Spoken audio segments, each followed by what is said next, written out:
तो हेलो परिंदों, कैसे हो आप लोग और आप लोगों की पढ़ाई कैसी चल रही है। आज हम लोग बात करेंगे जैव प्रौद्योगिकी यानी कि बायोटेक्नोलॉजी, बायोटेक है ना। Biotech class 12 biology chapter 11 biotech के बारे में। और हम लोगों ने बायोटेक्नोलॉजी में काफ़ी कुछ पढ़ लिया है, काफ़ी कुछ है ना, मतलब एक ज्ञानता हासिल कर ली है बायोटेक्नोलॉजी में, है ना। काफ़ी कुछ हासिल कर लिया है। आज हम लोग बात करने वाले भाग 3 के बारे में, ठीक है। हम लोग भाग 2 तक हम लोगों ने बहुत अच्छे तरीके से समझा बायोटिक क्या है, कैसे काम करता है, इसमें क्या क्या चीजें भाग लेती हैं, कौन कौन सी चीजें भाग लेने के बाद बायोटेक काम करता है ना। बायोटेक मतलब बायोटेक्नोलॉजी होता है, ठीक है ना। बीटेक ने पढ़ लेना कि बी टेक है ना। एक हमारा दोस्त है ना। देन क्या होता था, वो बोला, ऐसे बोला मैं कि बायोटेक शुरू हो रहा है, तो बायोटेक, अच्छा बीटेक, वो बीटेक कर रहा है क्या तू? हाँ? हम कहे, पागल है क्या? हम कहे, बायोटेक मतलब बायोटेक्नोलॉजी है ना। चलिए देखिए, हमने इसके पहले के वीडियो में हमने आपको क्या बताया था, हमने आपको बताया था एक्सोन्यूक्लियस। रिकॉल करो, थोड़ा सा रिकॉल करिए। एक्सोन्यूक्लियस कहां से डीएनए को काटता है? किनारों से। फिर एंडोन्यूक्लियस डीएनए को बीच से काटता है। फिर रिस्ट्रिक्शन एंडोन्यूक्लियस बताया था ना। रिस्ट्रिक्शन एंडोन्यूक्लियस कहां पर काटता है? पैलिंड्रोमिक अनुक्रम पर, GAATTC, GGCC है ना, ऐसे। तो रिस्ट्रिक्शन एंडोन्यूक्लियस के लिए कौन सा एंजाइम रिस्पॉन्सिबल होता है? 3 ऑप्शन है, बताइएगा। हिंड सेकेंड, हिंड थर्ड, इको R1, कौन सा एंजाइम लगता है GAATTC संरचना को काटने के लिए? ठीक है, कौन सा एंजाइम रिस्पॉन्सिबल होता है, ये नीचे कमेंट बॉक्स में आप लोग बताएंगे, ठीक है। आज हम लोग कुछ और एंजाइम्स के बारे में बात करेंगे। कुछ और एंजाइम्स के बात करने के बाद हम लोग आज यहां पर बात करेंगे इलेक्ट्रोफोरेसिस के बारे में, ठीक है। देखिए आज हम लोग पढ़ेंगे क्या इसमें इसलिए हम लोग पढ़ेंगे पर्सनली इलेक्ट्रोफोरेसिस के बारे में और PCR पॉलीमरेज चेन रिएक्शन के बारे में, यही पढ़ने वाले हैं इस लेक्चर में, ठीक है। कितना भी लंबा हो, कितना भी छोटा हो, देखिए टेंशन नहीं ले, कोई भी बच्चा टेंशन नहीं लेगा। सारा सिलेबस अपन खत्म करवाएगा, अपन एक एक चीज समझ आएगी, ठीक है। बोर्ड एग्जाम में अच्छे से अच्छे नंबर दिलवाएंगे, कान खोल के सुन लेना, ठीक है। किससे पढ़ रहे हो? बायोमन से, याद रखना, ठीक है। चलिए आज हम लोग पढ़ेंगे जो एंजाइम हमने पढ़ा था कि पहले एंजाइम कौन होते हैं? लाइसिंग एंजाइम, फिर क्लेविंग एंजाइम है ना, आणविक कैंची जिसको बोलते हैं। अब हम लोग पढ़ेंगे संश्लेषी एंजाइम। एक प्रकार के एंजाइम और होते हैं जिनको बोलते हैं संश्लेषी एंजाइम, ठीक है। संश्लेषी एंजाइम क्या होते हैं? तो संश्लेषी एंजाइम 2 प्रकार के होते हैं। पहला होता है डीएनए पॉलीमरेज और दूसरा होता है रिवर्स ट्रांसक्रिप्टेज, ठीक है। पहला क्या होता है? पहला होता है डीएनए पॉलीमरेज, ठीक है। इसको लिख लेना अपने मन से, हिंदी से, ठीक है। हिंदी से जो इशू होता है ना उसको तुम लोग लिख लेना। डीएनए पॉलीमरेज क्या करता है? तो डीएनए से डीएनए बनाने के लिए इसका प्रयोग करते हैं। डीएनए पॉलीमरेज एंजाइम क्या करता है? डीएनए से डीएनए बनाता है, ठीक है। डीएनए से डीएनए बनाने के लिए एक डीएनए है, एक डीएनए खंड है, और इसका प्रयोग कहां पर किया जाएगा? जहां पर डीएनए से डीएनए बनेगा। और डीएनए से डीएनए बनने कहां पर बनता है? कोई घर वर तो है नहीं। पीसीआर टेक्निक में बनता है, पीसीआर मशीन में बनता है। पीसीआर मशीन कैसी होती है? जैसे प्रिंटर, ऊपर डीएनए रख दो, नीचे और डीएनए बन गया, उसी तरह का है ना। जैसे देखो ये एक डीएनए है, इसी डीएनए से हम लोग कई डीएनए बनाने के लिए, है ना, बहुत ढेर सारे डीएनए बनाने के लिए, जैसे प्रिंटर मशीन होती है, आप बहुत ढेर सारे प्रिंट ले सकते हो। इसी तरह प्रिंटर मशीन में किसके कारण से प्रिंट लेते हैं? उसमें इंक भरी होती है, इसमें पॉलीमरेज चेन रिएक्शन होती है, वो सॉरी डीएनए पॉलीमरेज एंजाइम होता है जिसके कारण से डीएनए डीएनए बन जाता है, ठीक है। चलिए तो यहाँ पे क्या होगा? डीएनए से डीएनए बनता है। पॉलीमरेज चेन में क्या होता है? डीएनए से डीएनए बनता है। फिर सेकंड एंजाइम आता है रिवर्स ट्रांसक्रिप्टेज, ठीक है। कौन सा एंजाइम आता है हमारा? रिवर्स ट्रांसक्रिप्टेज, ठीक है। तो हम लोगों ने बेहतर तरीके से इस चीज को समझ चुके हैं कि डीएनए से डीएनए बनने के लिए कौन सा एंजाइम रिस्पॉन्सिबल होता है? DNA polymerase. अब आता है रिवर्स ट्रांसक्रिप्टेज, ठीक है। हिंदी में भी आप लोग, हिंदी में यही होगा, ठीक है। सभी संश्लेषी एंजाइम होते हैं। रिवर्स ट्रांसक्रिप्टेज, ठीक है। हिंदी में आप लोग यही लिखेंगे, इसका हिंदी नाम भी यही है, रिवर्स ट्रांसक्रिप्टेज, ठीक है। कोई हिंदी का इशू नहीं करेंगे। इसमें क्या होता है? रिवर्स ट्रांसक्रिप्टेज एंजाइम में क्या होता है कि इनकी सहायता से आरएनए रज्जु पर डीएनए वलयों का निर्माण होता है, ठीक है। इसकी सहायता से क्या होता है? आरएनए रज्जुक पर, आरएनए रज्जुक पर डीएनए बलियों का निर्माण होता है। ठीक है, तो इसकी सहायता से क्या होता है, आरएनए रज्जु पर, जैसे आरएनए हमारा कैसा होता है, एक खंडित होता है ना, एक कुंडलित होता है, एक एक श्रृंखला होती है। तो जब उसमें रिवर्स ट्रांसक्रिप्टेज एंजाइम डाल देंगे तो वो आरएनए डीएनए बना लेगा। ठीक है, तो यहाँ पे क्या होगा, यानी कि हम लोग मानेंगे कि आरएनए से डीएनए का निर्माण होता है किसमें, रिवर्स ट्रांसक्रिप्टेज एंजाइम में। ठीक है, क्लियर है बॉस, कोई दिक्कत बताइए, बताइए कोई दिक्कत। देखो आप लोग ना खुले परिंदे हो, आसमान पे उड़ोगे, इधर उधर नहीं उड़ाऊंगा तुमको, नीचे नीचे नहीं, ऊपर, सीधे ऊपर, है ना। चलो, फिर आता है लाइगेजेस, एक एंजाइम आता है, सॉरी खांसी आ रही थी एक एंजाइम आता है फिर लाइगेजेस। ठीक है, लाइगेज मैंने एंजाइम आपको पढ़ाया था ना, डीएनए लाइगेज। डीएनए लाइगेज क्या काम करता है, तो डीएनए लाइगेज डीएनए के खंडों को जोड़ता है। ठीक है, तो क्या करता है, बस यही होता है, डीएनए के खंडों को जोड़ना। डीएनए लाइगेज का क्या काम होता है, डीएनए के खंडों को जोड़ना। अब आपको बोर्ड एग्जाम में इतना छोटा छोटा नहीं लिखना है, आप लोग वहां पे बड़ा बड़ा के लिखेंगे, जैसे डीएनए लाइगेजेस लिखे, फिर यहाँ पे लिखेंगे डीएनए लाइगेजेस, डीएनए लाइगेजेस कटे हुए डीएनए के खंडों को जोड़ने का काम करता है। डीएनए लाइगेज एंजाइम के सहायता से कटे हुए डीएनए खंडों को जोड़ दिया जाता है, और कटे हुए डीएनए खंडों को जोड़ने के बाद उसको हम क्या बोलते हैं, उसको हम रिकॉम्बिनेंट डीएनए कहते हैं। ऐसी तकनीक जिसके कारण से कटे हुए डीएनए खंडों को जोड़ दिया जाता है उसको क्या बोलते हैं, डीएनए लाइगेज एंजाइम बोलते हैं। बस बना बना खूब लिखना है, खूब कापी भर के आओ। ठीक है फिर आता है वाहक डीएनए। ठीक है, वाहक डीएनए जिसको बोलते हैं वेक्टर डीएनए, वाहक डीएनए।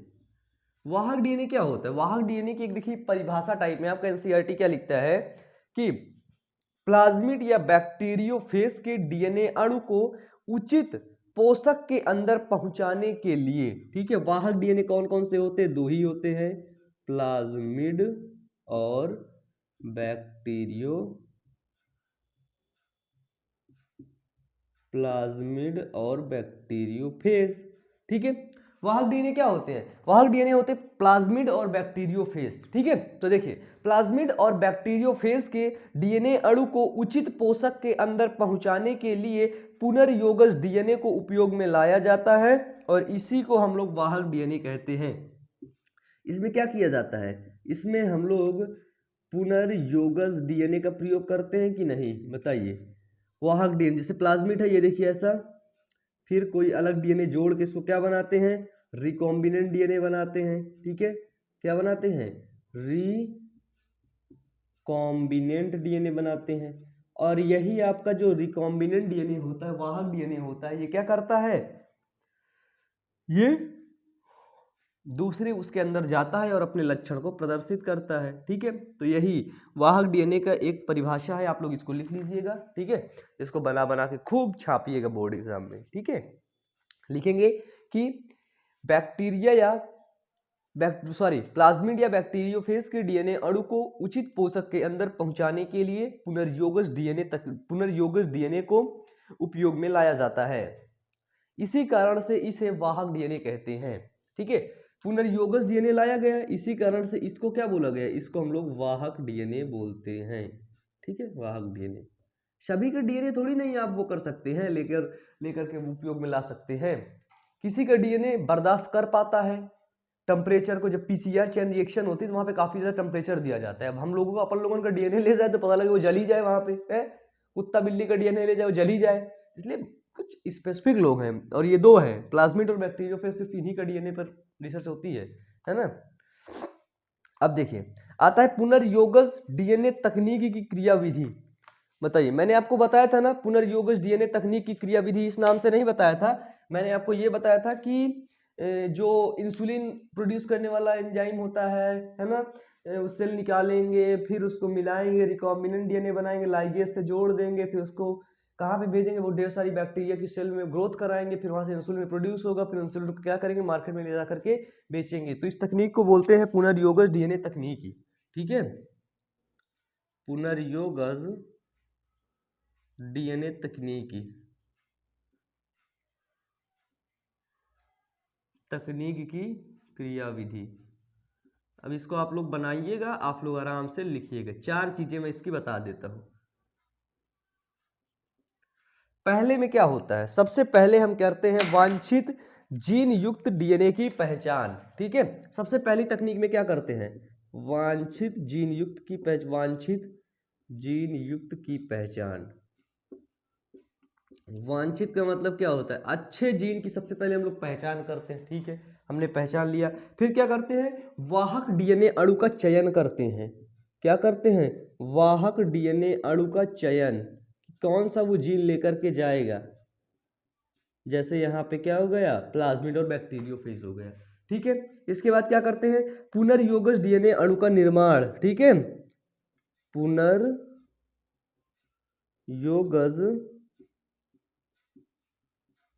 डीएनए अणु का निर्माण करते, रिकॉम्बिनेंट डीएनए बनाते, फिर क्या करते हैं, उसको जीवधारी के शरीर में भेज देते हैं। पुनर्योगज डीएनए का पोषक कोशिका में स्थानांतरण। ठीक है, पुनर्योगज डीएनए का पोषक कोशिका में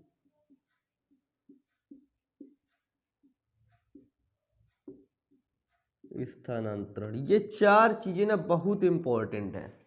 ठीक है, इसमें आप क्या करेंगे, एक एक हेडिंग डाल डाल के लिखेंगे कि सबसे पहले पुनर्योगज डीएनए तकनीक की क्रियाविधि में सबसे पहले हम वांछित जीन युक्त डीएनए की पहचान करते हैं। वांछित जीन युक्त कैसे, जो जीन सबसे अच्छा होता है उसकी पहचान करते हैं, उसको देखते हैं, उस पर रिसर्च करते हैं। ठीक है, ये लिखे हुए। फिर लिखोगे वाहक डीएनए अणु का चयन।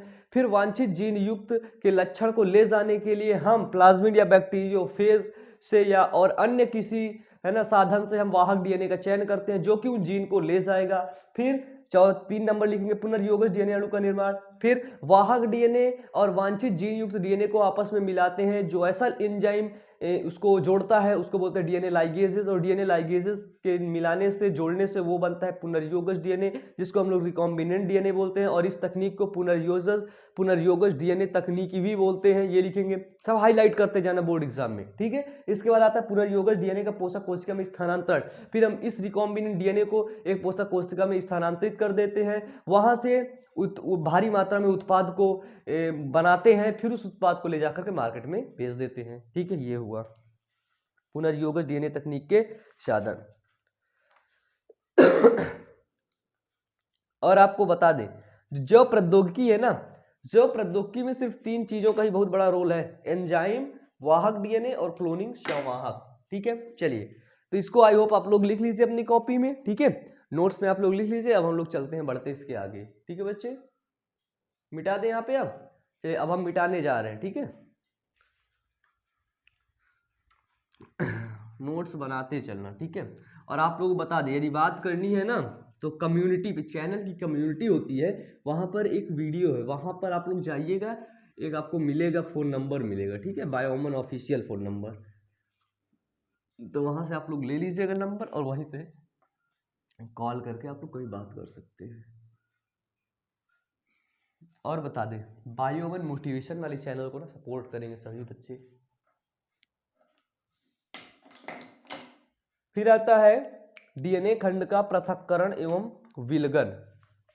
ठीक है, क्या होता है, डीएनए खंड का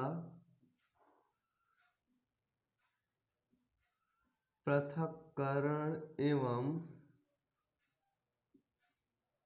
विलगन। तो देखिए, मैं आपको एक बात ये बता दूं, थोड़ा सा बस 1 मिनट। देखो, जितना चीज एनसीईआरटी लिखता है मैंने अपनी नोट्स में लिख रखा है, मैं जिस तरह से पढ़ा रहा हूँ आपको उसको मैं आप लोगों को बोल दे रहा हूँ। ठीक है, तो आप लोग उसको अपनी कॉपी में नोट डाउन कर लीजिएगा। मैं मार्कर लेके यहाँ पे उसी चीज को लिखूंगा, है ना, तो काफी ज्यादा टाइम लगेगा। खाली मैं आऊँ यहाँ पे आपको समझा दूँ, कॉन्सेप्ट क्लियर कर दूँ, चला जाऊँ। ठीक है, जल्दी से हमारा सिलेबस भी खत्म हो जाएगा और साथ में हम लोग बहुत अच्छी तरीके से समझ भी जाएंगे। तो देखिए, एनसीईआरटी आपका क्या लिखता है कि प्रतिबंधन एंडोन्यूक्लिएज द्वारा डीएनए को काटने के फलस्वरूप डीएनए का खंडन हो जाता है। बताइए, बिल्कुल सही लिखा है एनसीईआरटी कि प्रतिबंधन एंडोन्यूक्लिएज एंजाइम को हम जब डीएनए पर डाल देते हैं तो डीएनए का खंडन हो जाता है, डीएनए खंड खंड में टूट जाता है। इन खंडों को एक तकनीक के द्वारा अलग करते हैं। अब वो खंड खंड में जब टूट गया तो ऐसा तो है नहीं कि तुम उसको चम्मच लगा के उठा लिए, है ना। बताइए चाउमीन कैसे खाते, चम्मच लगाए खा लिए, चम्मच लगाए खा लिए, तो डीएनए को भी चम्मच लगा के उठा लोगे, नहीं, ऐसे नहीं करते। तो देखो इन खंडों को एक तकनीक के द्वारा अलग करते हैं जिसे जल विद्युत का संचलन, ठीक है, जिसे क्या बोलते हैं, जिसे बोलते हैं जल विद्युत का संचलन,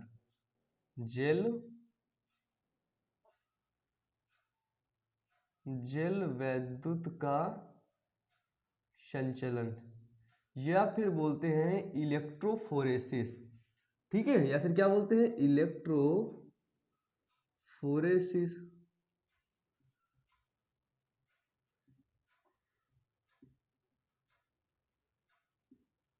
ठीक है, जल विद्युत का संचलन या फिर इलेक्ट्रोफोरेसिस बोलते हैं उसको, ठीक है, उस क्रिया को क्या बोलते हैं जिससे डीएनए को अलग करते हैं। अब देखिए समझना, एक एक बातों को समझना। आप ये बताइए जो डीएनए होता है, डीएनए वो पॉजिटिव चार्ज होता है कि निगेटिव चार्ज होता है।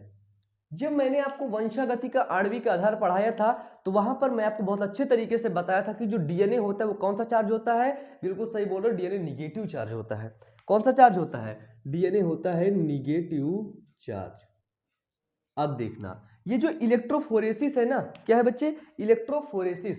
इलेक्ट्रोफोरेसिस एक प्रकार की मशीन होती है, देखो ये मशीन है ना, ये देखो बंद है ये, ठीक है, ये इसमें यहां पे है और ये यहां पे, इसको बोलते हैं हम लोग एनोड, एनोड, ठीक है, पॉजिटिव चार्ज। और इसको हमने क्या बोला, इसको हमने बोला कैथोड, कैथोड, ठीक है, निगेटिव चार्ज। ये हमारे हैं इलेक्ट्रोड, ठीक है, इलेक्ट्रोड, ठीक है। ये क्या हुआ, एक हुआ पॉजिटिव चार्ज, ये हुआ पॉजिटिव चार्ज, और ये हुआ हमारा निगेटिव चार्ज। समझना ये मशीन वर्क कैसे करती है, आपके बुक में बना हुआ है, एनसीईआरटी का अगला टॉपिक ही यही है, ठीक है। अब देखिए, अब हमें आप एक बात बताइए, जैसे कि हमने डीएनए खंड को किसके माध्यम से काटते हैं, रिवर्स ट्रांसक्रिप्शन एंजाइम के कारण, ठीक है, प्रतिबंधन एंडोन्यूक्लिएज, ठीक है,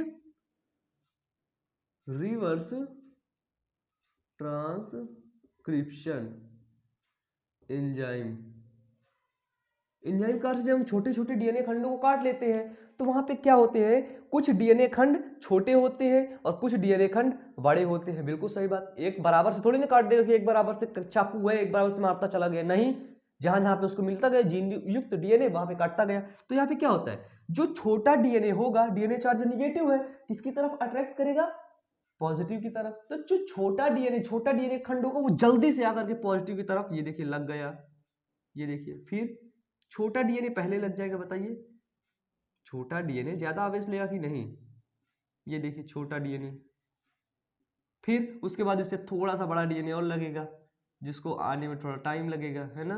ये देखिए डीएनए ऐसे ही इलेक्ट्रोफोरेसिस में सेट हो जाते हैं बच्चे, है ना। ये देखिए अब यहाँ पे बड़े बड़े डीएनए लगने लगे, यानी कि जो सबसे भारी और सबसे बड़ा डीएनए होगा ना वो कहाँ होगा, वो सबसे अंतिम में ही होगा, ठीक है। ये देखो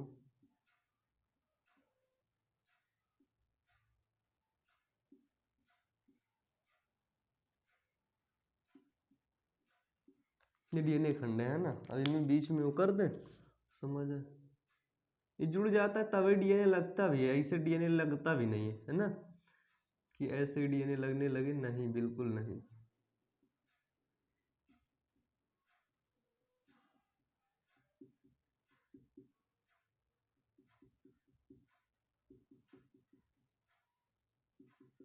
ये देखो छोटा डीएनए सबसे पहले लग गया, फिर ये अलग लग गया। अब देखो एक बात और, इस इलेक्ट्रोफोरेसिस जहां पर ये डीएनए लगता है ना, वहां पर एग्रोज जेल पाया जाता है। कौन सा, एग्रोज, एग्रोज जेल, ठीक है, एग्रोज जेल पाया जाता है, ठीक है। तो देखिए एग्रोज जेल क्या होता है, ठीक है, इसके अंदर एगरोस जेल पाया जाता है, एक तरफ का लिक्विड भरा होता है एगरोस जेल, ठीक है। इसको हम लोग बोलते हैं समुद्री घास, ये समुद्री घास से पाया जाता है, सीवीड से पाया जाता है, ठीक है, समुद्री घास एगरोस जेल। अब एगरोस जेल में ही डीएनए मूवमेंट करके गति कर करके अपना सेट हो जाते, एक क्रम में लग जाते हैं। और अब ये जब क्रम में लग गए तो हम इनको देख नहीं सकते ऐसे, ठीक है, इस मशीन के अंदर। फिर इसके अंदर क्या किया जाता है, इथिडियम ब्रोमाइड, ठीक है,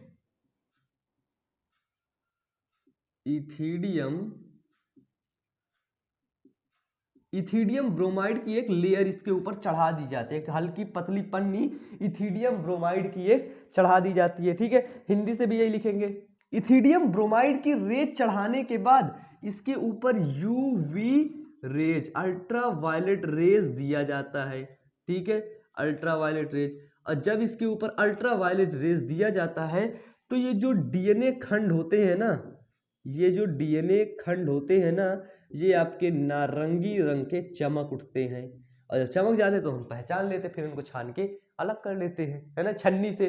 जैसे तेल में कुछ डाल के कैसे अलग करते हो, हाथ से थोड़ी ना, छान के छन्नी से अलग कर देते हो, उसी तरह से डीएनए को अलग कर लेते हैं। ये हुआ आपका इलेक्ट्रोफोरेसिस। इसका इंपॉर्टेंट पॉइंट यही है, इथिडियम ब्रोमाइड, यूवी रेज और एग्रोस जेल। एग्रोस जेल पूछ लिया जाता है, ठीक है। तो आप लोग क्या लिखेंगे कि डीएनए खंड ऋणात्मक आवेशित होता है, ठीक है, कि डीएनए खंड किस प्रकार का आवेशित होता है, तो डीएनए खंड ऋणात्मक आवेशित होता है जो धनावेश की तरफ गति करता है। इसमें सामान्य रूप से एगुरोस जेल का प्रयोग किया जाता है जो एक प्राकृतिक बहुलक होता है। जो एगुरोस जेल है ना, ये एक प्राकृतिक बहुलक होता है, ठीक है। क्या होता है बच्चे, प्राकृतिक बहुलक, ठीक है, एगुरोस जेल प्राकृतिक बहुलक होता है। अब देखिए एगरोस जेल एक प्रकार का प्राकृतिक बहुलक हो गया। अब देखिए यहाँ पे लिखा है कि खंड के डीएनए के खंड के छोटे आकार अधिक दूर होंगे, ठीक है। यहां से हमने डीएनए खंड को डाला, यहाँ पे एक आदमी खड़ा था, ठीक है, तो जो डीएनए खंड होंगे ना छोटे वाले, वो बहुत दूर होंगे, धनावेश की तरफ होंगे। और जो बड़े आकार के खंड के डीएनए होंगे वो पॉजिटिव चार्ज ऋण आवेश के बिल्कुल पास होंगे। ये देखिए बड़े आकार के डीएनए पास है, छोटे आकार के डीएनए दूर है। फिर लिखेंगे पृथक्कृत डीएनए को तभी देखा जा सकता है जब डीएनए को इंट्रावायलेट, ठीक है, नहीं सॉरी, जब डीएनए को इथिडियम ब्रोमाइड यौगिक से अभिरंजित कर, ठीक है, इथिडियम ब्रोमाइड यौगिक, इथिडियम ब्रोमाइड एक यौगिक होता है, ठीक है, इससे इसको क्या कहते, अभिरंजित किया, तभी देखा जा सकता है जब इथिडियम ब्रोमाइड यौगिक से इसको क्या अभिरंजित कर पराबैंगनी विकिरणों को प्रवेश किया जाता है, तभी डीएनए के खंडों को देखा जा सकता है, ठीक है। और इसके पहले आप लोग इसको नहीं देख सकते हैं।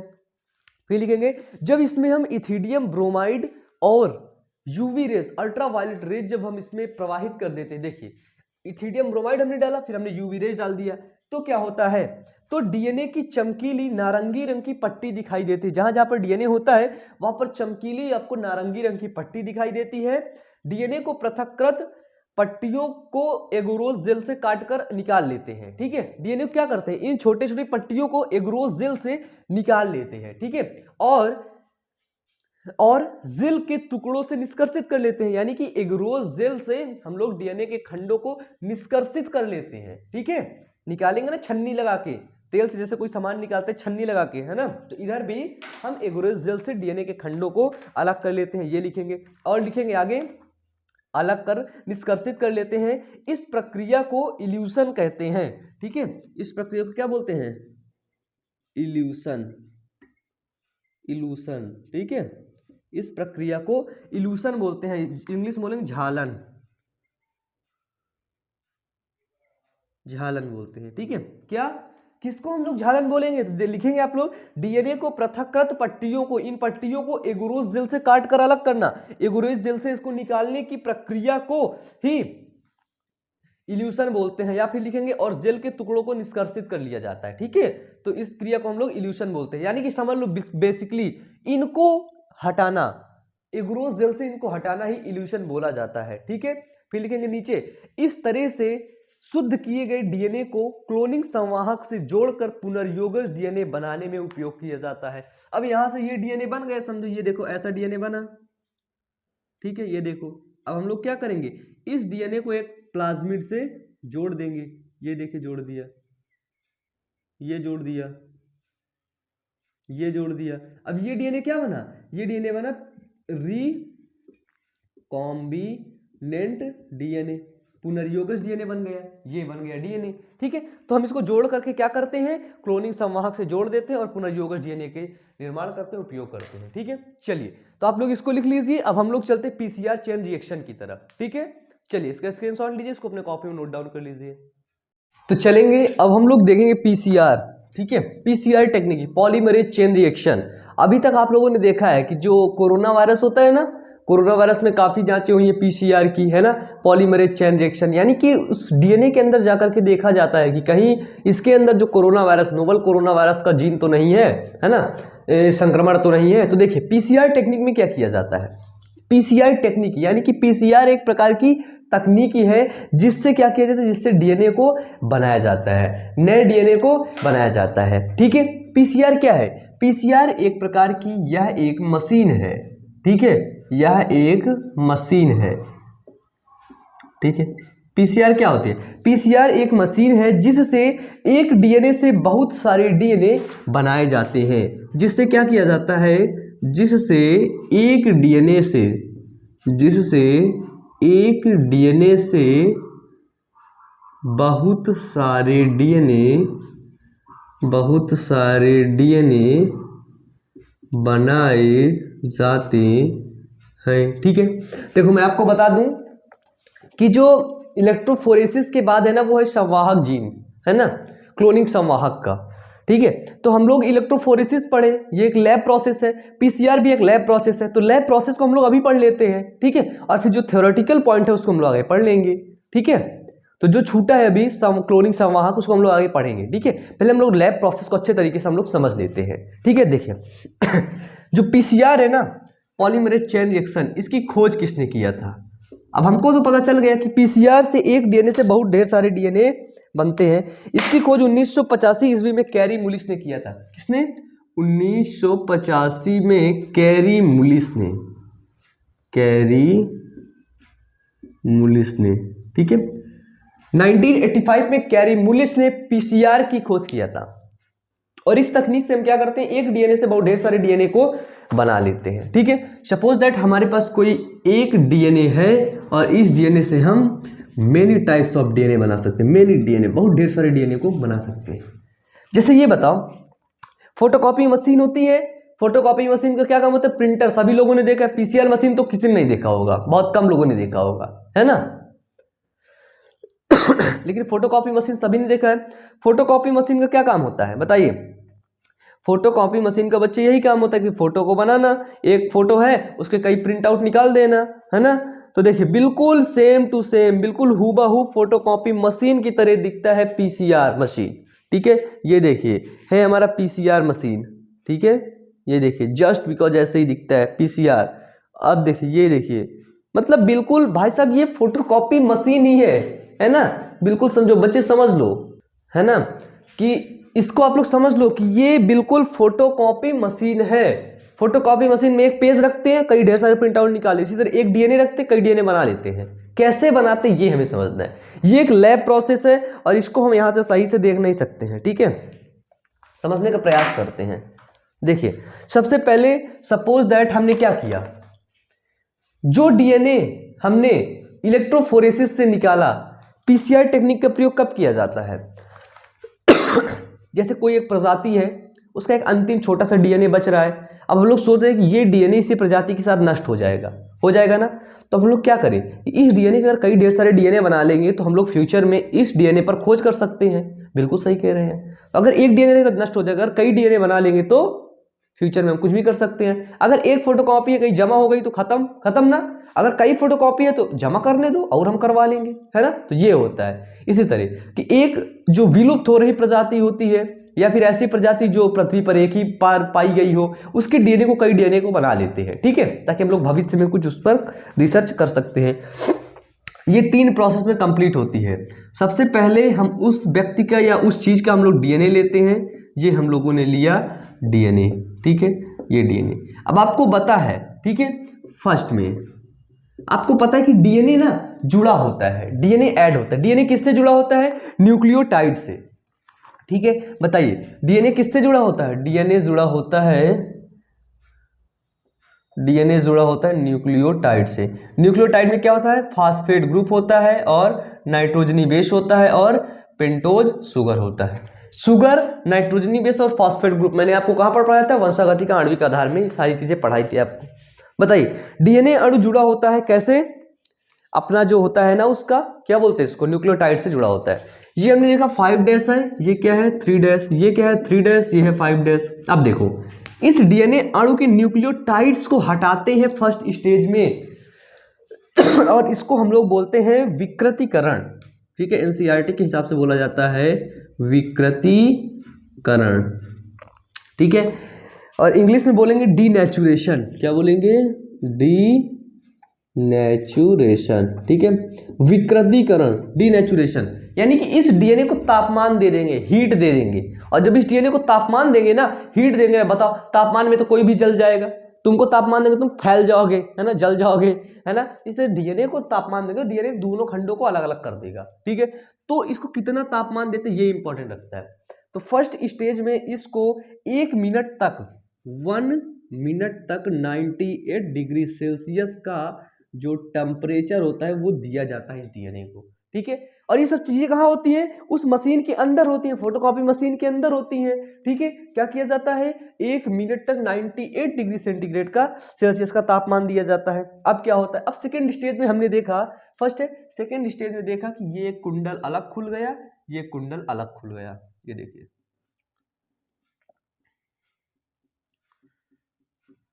ये दोनों कुंडल अलग खुल गए। ठीक है, अब आया हमारा सेकेंड स्टेज। अब ये दोनों कुंडल जब अलग खुल गए ना, तो इसमें क्या किया जाता है? इसमें होता है कि इसमें डीएनए पॉलीमरेज एंजाइम क्या करता है? न्यूक्लियोटाइड ऐड कर लेता है। ठीक है, क्या करता है? डीएनए पॉलीमरेज एंजाइम इसमें उपक्रामक बन जाते हैं। ठीक है, जब ये डीएनए रज्जु खुलेगा तो इसमें क्या बनेंगे? इस पे बनेंगे उपक्रामक। उपक्रामक क्या होते हैं? जैसे ये 5 डैश टू 3 डैश है, ये 3 डैश टू 5 डैश है, तो यहाँ पर एक और डीएनए का निर्माण, ये स्वतः डीएनए का निर्माण उपक्रामक डीएनए कर लेगा। ठीक है, उपक्रामर। ठीक है, उपक्रामक जैसे देखा हमने ये कर लिया, ये देखो जुड़ गया, ये है 3 डैश, ये है 5 डैश, इधर भी जुड़ गया, सोचो ये जुड़ गया, ये क्या है? ये है 5 डैश, ये है 3 डैश, है ना, यानी कि डीएनए से हल्का से जुड़ गया। अब ये डीएनए जब इतना जुड़ा, उपक्रामक डीएनए अलग से डीएनए रिकॉम्बिनेंट डीएनए आकर के इससे जुड़ गया। अब ये डीएनए आपस में चिपक सकता है, जुड़ सकता है, इसलिए इसमें हम लोग क्या डाल दिए?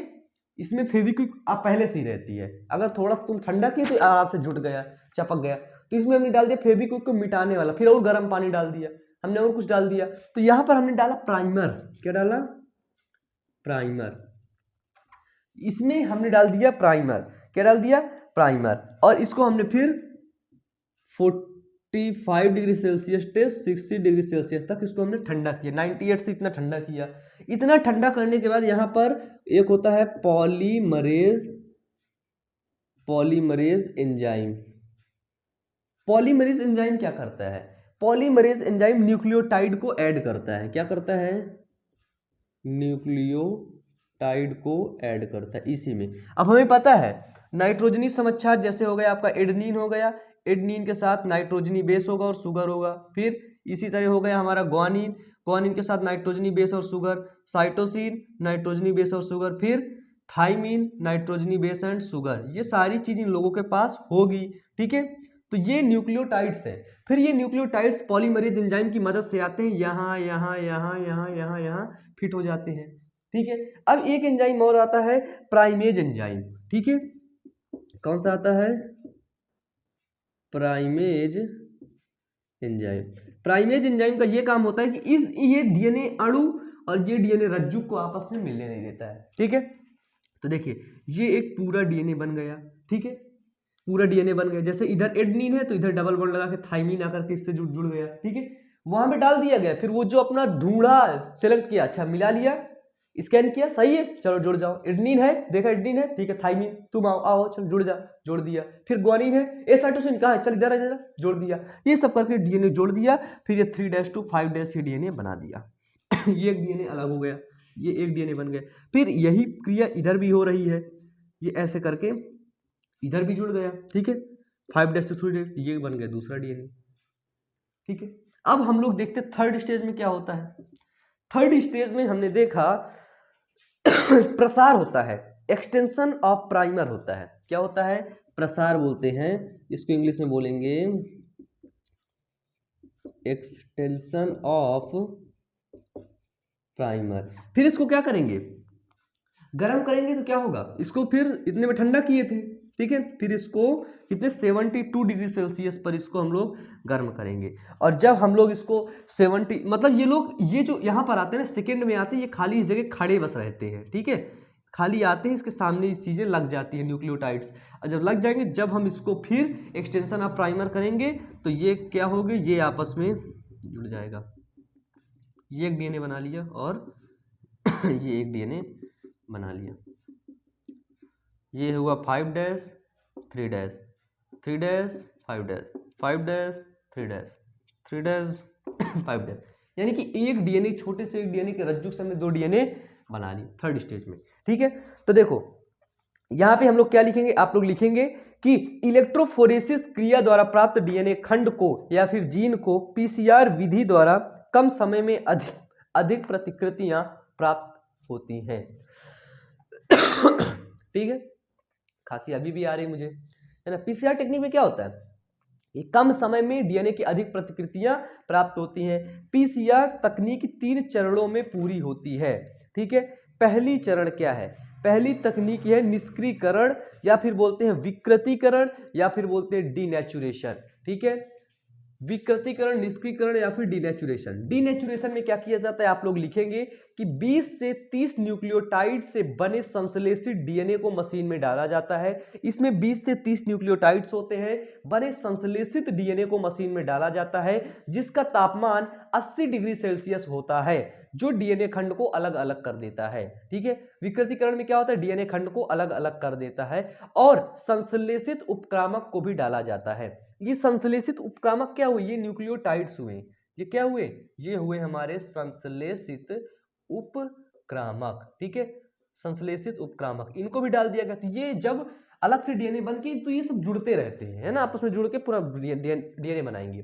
दूसरी हेडिंग आएगी उपक्रामक। उपक्रामक में डालेंगे एनिलिंग ऑफ प्राइमर, ठीक है, एनिलिंग ऑफ प्राइमर। इसमें क्या होता है? इस प्रक्रिया में डीएनए अणु को सेकंड में क्या किया जाता है? इस प्रक्रिया में डीएनए अणु को 60 डिग्री से 54 डिग्री सेल्सियस, ठीक है, दोनों हो सकता है, ठीक है, तक ठंडा किया जाता है, ठीक है। पहले क्या था? पहले 98 डिग्री में गर्म किया, फिर उसको हमने 60 से 54 लाया, ठंडा कर दिया, ठीक है।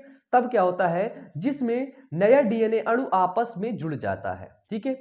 इसको ठंडा इसीलिए किया जाता है ताकि एक नया जो डीएनए अणु ये यहाँ पे जुड़ रहा था ना, ये एक नया डीएनए अणु, यहाँ भी एक नया डीएनए अणु जुड़ रहा था, ये नया डीएनए अणु आपस में आकर के जुड़ जाए, ठीक है। और नया डीएनए अणु क्या होता है? उपक्रामक होता है। उपक्रामक मतलब पहले से बना हुआ डीएनए, ठीक है। उपक्रामक क्या होता है? पहले से ये लोग बना के रखते हैं डीएनए, ठीक है। जैसे जैसे फोटोकॉपी मशीन में इंक पड़ी रहती है, इसी तरह उपक्रामक डीएनए भी होते हैं और न्यूक्लियोटाइड्स भी होते हैं। उपक्रामक डीएनए यानी कि ये देखिए इतना ये बना डीएनए है।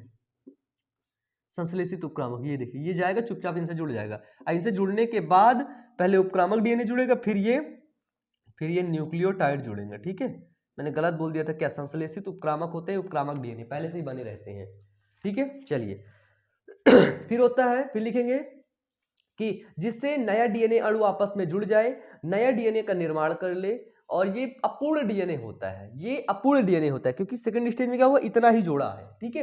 ये अपूर्ण डीएनए होता है। उपक्रामक में पुराने डीएनए को जुड़ने नहीं दिया जाता है। जो उपक्रामक होता है, उपक्रामक में प्राइमर में क्या किया जाता है? जो पुरानी श्रृंखला, ये वाली श्रृंखला को ये वाली श्रृंखला में आपस में नहीं जुड़ने दिया जाता है, इसमें प्राइमर डाल दिया जाता है, और जब प्राइमर डाल देते हैं तो ये आपस में नहीं जुड़ पाता है, ठीक है। फिर आता है तृतीय चरण। तृतीय चरण में हेडिंग डालिए उपक्रामक का विस्तार। क्या लिखेंगे? ये हुआ थर्ड स्टेज, उपक्रामक का विस्तार। अब देखिए तृतीय चरण में क्या होता है कि अपूर्ण डीएनए में डीएनए पॉलीमरेज एंजाइम तथा चारों प्रकार के न्यूक्लियोटाइड्स को डाला जाता है, ठीक है। थर्ड में क्या होगा?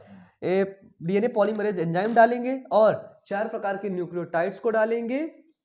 जीनोमिक डीएनए दोनों श्रृंखलाओं को उपयोग में ला करके डीएनए पॉलीमरेज एंजाइम उपक्रामक पर पूरक न्यूक्लियोटाइड को जोड़ते हैं, ठीक है।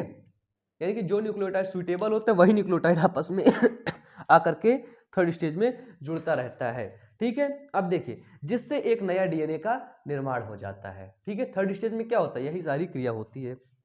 अब देखिए इसको करने के लिए इसकी जो टाइमिंग होती है ना, 1 मिनट टू 2 मिनट, 1 से 2 मिनट में ये क्रिया हो जाती है। एक डीएनए रखो, दो डीएनए निकाल लो, ठीक है, तुरंत फोटोकॉपी मशीन में क्या बटन दबा दिए, फोटोकॉपी हो गई। इधर भी रखो, 1 मिनट 2 मिनट रुको, नया डीएनए बन गया। ठीक है, अब देखो इसको 20 चक्र में ना, अगर इसको हम 20 बार हम लोग इसका प्रयोग कर लेते हैं तो 20 चक्र में ये हमको 1 मिलियन प्रतिकृतियां दे देगा, 1 मिलियन डीएनए बना देगा। इतना फास्ट काम करता है। सोचो, इतना वैज्ञानिक आजकल ना आज आगे निकल गए हैं। ठीक है, ठीक है, तो ये हुआ आपका पीसीआर टेक्निक। ठीक है, पहले तो आपको अच्छे समझ में आ गया होगा। ठीक है, इसके बाद अगर थोड़ा सा नहीं आया है तो आप लोग क्या करेंगे, इसको अपने कॉपी में, नोट्स में, वो सॉरी बुक में जाकर के देख लेंगे, आप लोग एक बार बुक से समझ लेंगे। ठीक है, देखिए यहाँ पर एक जो पीसीआर का इसमें हेडिंग थी, पीसीआर का उपयोग करते हुए लाभकारी जीन का प्रवर्धन। ठीक है, ये हुआ। इसके ऊपर एक हेडिंग है, डीएनए को विशिष्ट स्थलों पर काटना। बताइए, पीसीआर टेक्निक करने से पहले डीएनए को विशिष्ट स्थलों से काटा जाता है, बिल्कुल काटा जाता है। उसको कौन काटता है, प्रतिबंधन एंडोन्यूक्लियस एंजाइम। ठीक है, तो यहां पर क्या लिखा गया है, देखिए एनसीईआरटी क्या लिखता है आपका।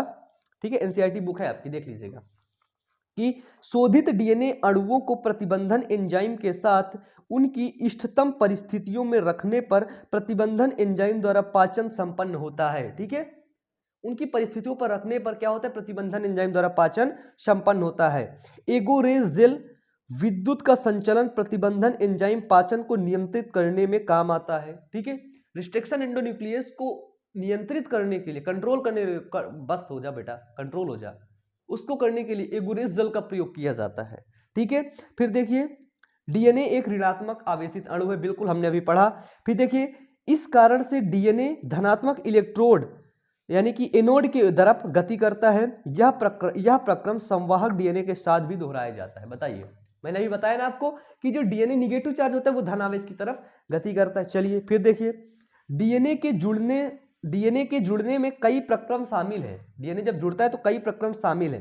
स्रोत डीएनए व संवाहक डीएनए को भी विशिष्ट प्रतिबंधन एंजाइम द्वारा काटे जाने के बाद स्रोत डीएनए से काटा हुआ उपयोगी जीन तथा उसकी खाली जगह के साथ संवाहक आपस में लाइगेज द्वारा जोड़ दिए जाते हैं। ठीक है, जो कटे हुए डीएनए को आपस में किसकी मदद से जोड़ा जाता है, क्या बताता है, लाइगेज द्वारा जोड़ा जाता है। और उस जुड़े डीएनए को क्या बोलते हैं, पुनर्योगज डीएनए। एनसीईआरटी में नोट डाउन है कि परिणाम स्वरूप एक पुनर्योगज डीएनए का निर्माण होता है। किसका निर्माण होता है, एक पुनर्योगज डीएनए का निर्माण होता है, यानी कि एक रिकॉम्बिनेंट डीएनए का निर्माण होता है। ठीक है, रिकॉम्बिनेंट डीएनए का निर्माण कब होता है, जब एक डीएनए थोड़ा सा रहता है और कोई जीन को आकर के आपस में जोड़ दिया जाता है, तो वहां पे क्या होता है, रिकॉम्बिनेंट डीएनए का निर्माण होता है। ठीक है, तो आज का लेक्चर बस हम लोग यहीं तक रखते हैं, फिर हम लोग आगे पढ़ेंगे क्लोनिंग संवाहक के बारे में और बहुत कुछ पढ़ेंगे, बहुत कुछ समझेंगे। ठीक है, तो आप लोग इसकी जो नोट्स है ना, इसकी नोट्स आप लोग बनाते चलेंगे साथ में। ठीक है, कोई आप लोग गलती नहीं करेंगे कि आप लोग कुछ गलती कर दें। बुद्धिमान जब बन जाओ भाई, बुद्धि लगा लो अपनी वाली, है ना, बुद्धि नहीं लगाना, चुपचाप से क्लोनिंग संवाहक हम लोग आगे पढ़ेंगे, सारा कुछ पढ़ेंगे। ठीक है, परेशान नहीं होने को। और जो हमारा दूसरा चैनल है बायो अमन मोटिवेशन, उसको आप लोग ज्यादा से ज्यादा सपोर्ट करें। और बच्चे एक बात और, आप लोगों से मैं थोड़ा सा दुखी हूँ क्योंकि आप लोग वीडियो लाइक नहीं करते हो। वीडियो देख लेते हो यार, वीडियो तुम लोग लाइक नहीं करते हो, बहुत मतलब बुरी बात है ना, बहुत गंदी बात है। तुम लोगों ने वीडियो देख लिया, वीडियो को लाइक नहीं किया, तो यार थोड़ा सा मेरा भी सोचो कुछ, है ना। वीडियो लाइक हो जाता है तो मुझे थोड़ा सा अच्छा लगता है कि यार चलो बच्चे पसंद कर रहे हैं मुझे, है ना। देखने का मतलब ये होता है कि आप लोग देख के चले गए, मतलब कि यार कम पसंद कर रहे हो, है ना। वीडियो लाइक करके अगर जा रहे हो तो मतलब कि हाँ यार तुम लोग बिल्कुल पसंद कर रहे हो। ठीक है, तो देखो वीडियो को लाइक कर दो, और क्लास 12 के इंपॉर्टेंट क्वेश्चन की जो प्लेलिस्ट है ना वो चैनल पर अपलोड है। ठीक है, प्लेलिस्ट वहाँ पे सारे वीडियोस अपलोड हो रहे हैं, तो वहाँ पे जा करके वीडियोस को देखो, अपने सिलेबस को अब रिवीजन करो। ठीक है, तो चलिए पढ़ते रहिए, मेहनत करते रहिए, wish you all the best, thank you.